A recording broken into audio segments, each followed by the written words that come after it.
What is up, you guys? My name is Fatboy Down, and welcome back to another video. Today is just gonna be a little bit of rant video, random things, whatever you want to call it, because I found out about something that kind of pissed me off, and I really just want to rant about it. And it's about Shia LaBeouf. It's nothing recent. Nothing recently happened. Nothing recently happened. This happened 3 years ago. About it's November 2017. 3.5 years ago. I don't know. It happened in about January of 2014. 3.5, almost 4 years ago. This topic's been covered very little. I found one sentence in one article. I found one YouTube video about it. I feel like it deserves more attention, which is why I'm covering it.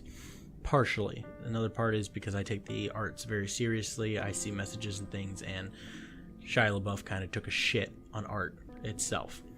So, basically, Shia LaBeouf has a history of having to apologize because he plagiarizes over and over and over and over again. That happened a lot in 2013, 2014.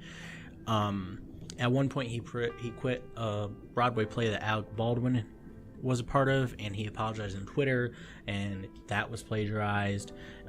He tweeted apologizing for numerous things throughout his career, including the headbag thing that said "I'm not famous anymore." In the tweets, he ripped off people like Kanye West and David Mame, whatever, however you pronounce it. His directorial debut was a ripoff of a book called Ghost World by David Close. So he had a lot to apologize for. So as a final apology, as a big one, saying that he'd never do anything like that again, he opened a show and an exhibit in LA, and I believe it was either January or February 2014. And like I said, it was a way to apologize for his past antics, his past plagiarisms. And he had basically what happened when you walked in, you were searched. You couldn't have anything in that room outside of like a wallet or something, I guess. They might have even taken that. And one at a time you got to enter a room. And when you enter the room, the first thing you saw was a table of items in front of you. There were things such as a Transformers Optimus Prime toy. They had a whip. There were pliers. There was the book Ghost World by David Close. And then in front of that, a couple feet back, was Shia LaBeouf in a tux, wearing the paper bag that says "I am not famous anymore." And what you could do is you could use any of those items in any way you wanted on Shia LaBeouf. Or you could just sit there in silence. You could walk out. You could do literally whatever you wanted. And the point of this, according to him, was you could choose to accept his apology for his past antics, his past plagiarism things, everything he'd done, or you can punish him for everything you've done. So you could whip him. You could take the pliers and pinch him, crush things. That just hurts saying it. You crush things with pliers. It even went as far as he and the staff say that he got raped in the chair. But my point is that he totally ripped off another artist from the 1970s.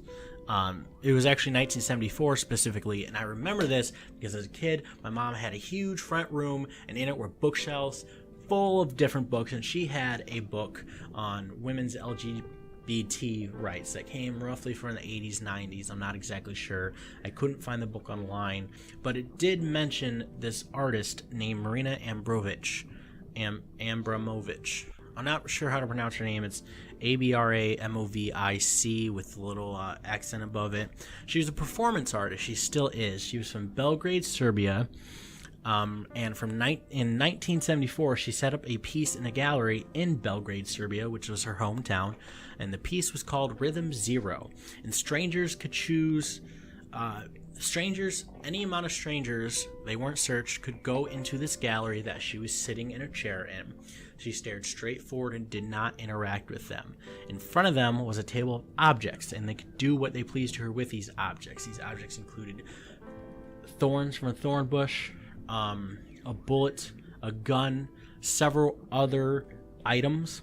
And when people first came in, they were just kind of messing with her, they can move her in any position they wanted. People undressed her. She was naked for part of it, or partially naked. and slowly it started getting more and more violent. People started pricking her all over thorns. At one point, somebody loaded the gun, put it to her head, and just kept pressing it into her head. Comments afterwards she made were she was prepared to die. She really thought she might have died in that chair, and she just sat there. That's fucking commitment. And Shia just totally ripped her off. The only other performance that I could see that's similar to hers was by Yoko Ono. And if you don't know who Yoko Ono is, you should Google her. I'll give you a few seconds. Yoko Ono is the wife of John Lennon. She broke up the Beatles. Anyway, she did a similar performance in the 60s, similar in ways, but Marina's was way different. Basically, Yoko Ono got on stage, she had on a dress, and guests could one by one come up with a pair of scissors and cut the dress once. So it was similar in a way, but it really wasn't. After Marina's performance, she stood up from the chair and started talking to all the guests that came. And this really upset some guests. There were several guests who just ran out, and I'm willing to bet the guy who held the gun to her head was one of the guests who ran out. It really explored human emotion and the way humans interact with each other when given ultimate power. So basically, these two performances, anyone could do anything to either of them. They were both dangerous items, one more dangerous than the other. Shia LaBeouf's a pussy. Audiences had to make a choice whether or not to hurt the artist, and in Shia's case, it was to hurt or forgive.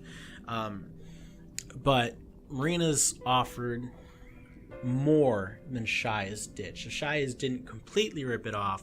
Shia's was a dulled down version of Marina, so it's still ripping it off. Shia only let one person, Marina let multiple. It was a one-day event for Marina. Shia went multiple days. Marina had a gun and bullets. Shia didn't. Shia, you're a pussy.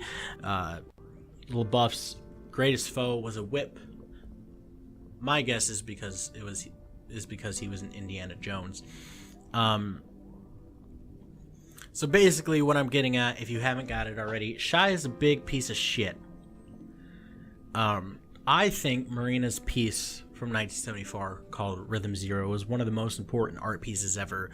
It was interactive, it was original, it was interesting, it really challenged human nature, good versus evil. When you're given ultimate power over somebody, what are you going to do with it? And what those people did with it was very eye-opening.